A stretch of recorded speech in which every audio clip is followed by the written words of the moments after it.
combien de temps? Ah ben 1 heure, 1 heure. Ah ouais, c'est... Faut passer à la fibre optique, mon gars. Cet investissement, on le fait sur les 30 prochaines années. Parce qu'on est en train d'installer aujourd'hui, avec cette fibre optique, le réseau de télécommunications du 21e siècle. Donc c'est quelque chose qui est indispensable. Le point de départ en fait, de la construction du réseau, c'est avant tout le cahier des charges de la collectivité. Quels sont ses objectifs? Qu'est-ce qu'elle souhaite raccorder? Quels services elle souhaite apporter? Que ce soit aux entreprises, aux usagers du réseau, dans l'ensemble. Voilà. Donc, en partant de ces points, on imagine le réseau qui pourra correspondre justement à toutes ces demandes de la collectivité et en tenant compte évidemment du backbone existant, du réseau de collecte nationale qui nous permettra de relier les data centers parisiens et notamment tout ce qui est transit IP et fournisseurs d'accès Internet. On avait 3 grands objectifs. Le premier, c'était de couvrir le territoire en haut débit dans un premier temps. Le deuxième objectif, c'était de faire en sorte qu'un réseau de collecte performant et ouvert soit déployé sur l'ensemble du territoire, donc forcément un réseau fibre optique. Et dans ce réseau de collecte, on a établi 2 cibles prioritaires en desserte, que sont les sites publics et les entreprises. Nous avons décidé de relier l'ensemble des 126 collèges à la fibre, ce qui nous permet d'assurer un service de qualité, un service optimisé et qui pourra là aussi répondre aux contraintes d'usage telles que les vidéos, d'usage tels que les plateformes de contenu, des usages tels que les espaces numériques de travail, qui sont des usages aujourd'hui que l'on commence à voir, que l'on voit dans les collèges. Donc chaque client qu'on a raccordé par la jarretière de l'autre côté vers ici, arrive sur chacun de ces ports. Donc le matériel actif qui est ici est géré et configuré à distance par le NOC qui se trouve donc au siège.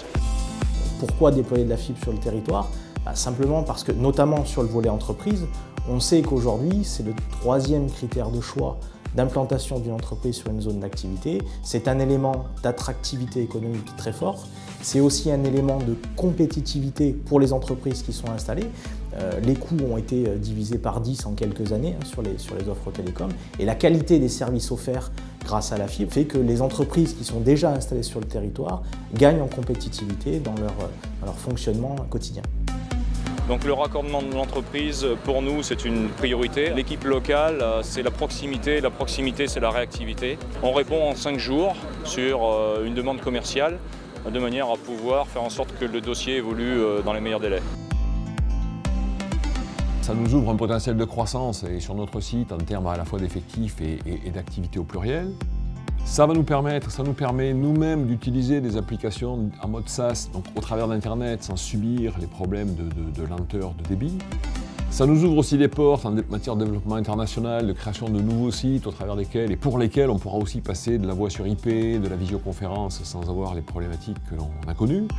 On peut aller jusqu'à à peu près 5 à 6 000 ORL connectés selon les événements que nous réalisons. Et l'intérêt de la fibre optique, c'est de pouvoir passer en haute définition et donc de pouvoir passer des qualités vidéo qui sont très hautes. Et ça c'est très important pour la chirurgie de l'oreille, qui est une microchirurgie.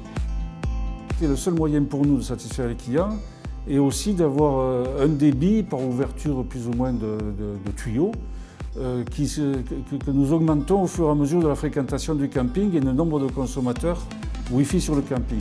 On a commencé à vendre des fibres, c'était le débit moyen 10 mégas. Aujourd'hui, on est plutôt en débit moyen 60 mégas, symétrique. Donc il y a un vrai virage et donc effectivement le métier de Nerim, aujourd'hui c'est encore 60% dans les connexions internet forcément, mais aujourd'hui c'est 20% sur l'hébergement puisqu'effectivement les clients se rendent compte que c'est bien d'avoir une belle connexion, mais on a envie de mettre nos machines, nos serveurs, nos applicatifs au plus proche du même réseau opérateur qui est utilisé par ces connexions. Et puis la dernière partie c'est qu'effectivement il y a la téléphonie, toutes les entreprises ont besoin de téléphoner, d'être contactées, d'appeler. On se sent plus que soutenu, on se sent suivi, on est écouté. On a de la réactivité dans nos demandes, on a de la souplesse et de l'adaptabilité aussi. C'est exactement ce qu'il faut pour une entreprise comme la nôtre en termes d'agilité. Et ça, on le trouve complètement chez nos interlocuteurs commerciaux chez Covage. Avec une société comme Covage, on peut dans le cadre d'une délégation de service public, véritablement prendre son avenir en main, qu'on peut déployer assez rapidement sans attendre les décisions des opérateurs nationaux et répondre à la demande locale, notamment dans les zones pavillonnaires. Et il est important que tous ces habitants sortent de leur enclavement et fassent bénéficier le département de toutes leurs compétences, de toutes leurs capacités.